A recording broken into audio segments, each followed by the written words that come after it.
तमीज से बात करिए, मैं सीनियर हूँ उनका। और अब संदीप भैया छोटे नौकर लग रहे।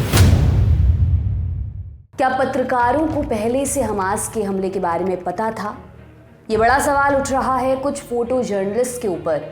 7 अक्टूबर को ली गई कई तस्वीरों के आधार पर क्या उन्हें पहले से हमास के हमले की जानकारी थी? नहीं तो ऐन वक्त पर वो पत्रकार कैसे मौजूद थे जब हमास ने घुसपैठ की, इजरायली टैंक नष्ट किए, इजराइल के लोगों पर हमला किया और उन्हें किडनैप कर गाजा ले गए? और ये सवाल किसने उठाए हैं? Israeli media watchdog honest reporting ने। इस वीडियो में हम ऑनेस्ट रिपोर्टिंग की रिपोर्ट के बारे में आपको सब कुछ बताएंगे। कहा गया कि जिन पत्रकारों की उन्होंने पहचान की है, उनकी ली गई तस्वीरों का इस्तेमाल रॉयटर्स, एसोसिएटेड प्रेस यानी कि AP, CNN और न्यूयॉर्क टाइम्स ने किया। उन फोटो जर्नलिस्ट के नाम हैं हसन इस्लिहा, यूसुफ मसूद, अली महमूद, हातिम अली, मोहम्मद फाक, अबू मुस्तफ़ा और यासिर क्यूदी। हसन इस्लिहा के बारे में बताया गया है कि वो एक फ्रीलांसर हैं जो AP के अलावा CNN के लिए भी काम करते हैं। हसन की ली गई तमाम तस्वीरों पर सवाल उठाया गया है। ऑनेस्ट रिपोर्टिंग ने AP की इस तस्वीर का हवाला दिया है। वहीं एक वीडियो का हवाला देते हुए कहा कि हसन ने इजराइल में घुसकर हमास के कब्जे में आए इजरायली टैंक की तस्वीरें ली। कहा कि सामने आई फुटेज में हसन इस्लिहा की पहचान प्रेस के सदस्य के तौर पर नहीं होती है, फिर भी AP और CNN ने उनकी सेवाएं लेना सही समझा। तस्वीर में हसन को हमास नेता याह्या सिनवार के साथ बताया जा रहा है। उधर यूसुफ मसूद के बारे में बताया गया कि वो AP और न्यूयॉर्क टाइम्स के लिए भी काम करते हैं। यूसुफ ने इजरायली टैंक पर हमास के हमले की तस्वीरें ली। AP ने अली महमूद और हातिम अली की ली गई तस्वीरें इस्तेमाल की। उन पर भी सवाल है कि कैसे दोनों पत्रकार इजरायलियों के अपहरण की तस्वीरें लेने के लिए ऐन वक्त पर मौजूद थे। रॉयटर्स ने 2 फोटो पत्रकारों मोहम्मद फाक, अबू मुस्तफ़ा और यासिर क्यूदी की तस्वीरें पब्लिश की। दोनों पत्रकार हमास की घुसपैठ के समय सीमा पर थे। ऑनेस्ट रिपोर्टिंग की रिपोर्ट में सवाल उठाया गया है ये पत्रकार सुबह सुबह हमास के हमले के वक्त सीमा पर कैसे मौजूद थे? क्या उन्हें पहले से हमले की जानकारी थी?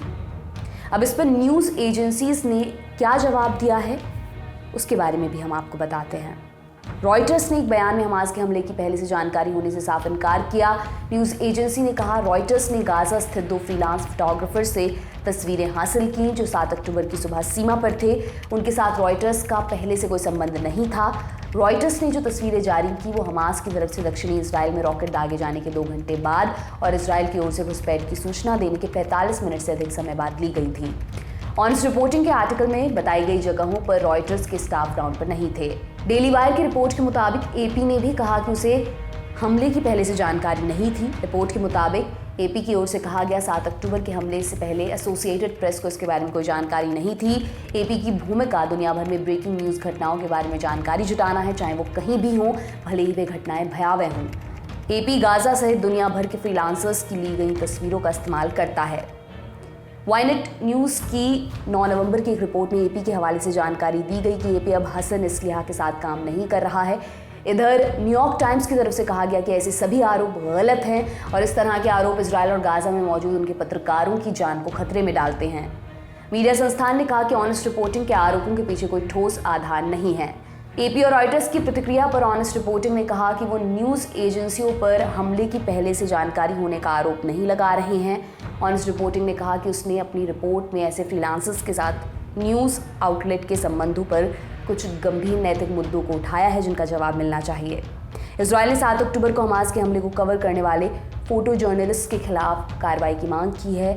इजराइल के पब्लिक डिप्लोमेसी डायरेक्टरेट ने अपने बयान में कहा कि पत्रकारों का ये काम मानवता के खिलाफ अपराध है। इजराइल सरकार ने उन मीडिया संगठनों के पास आधिकारिक शिकायत की है जिनके लिए पत्रकार काम करते हैं। साथ ही मीडिया संगठनों से इस मामले पर सफाई भी मांगी है।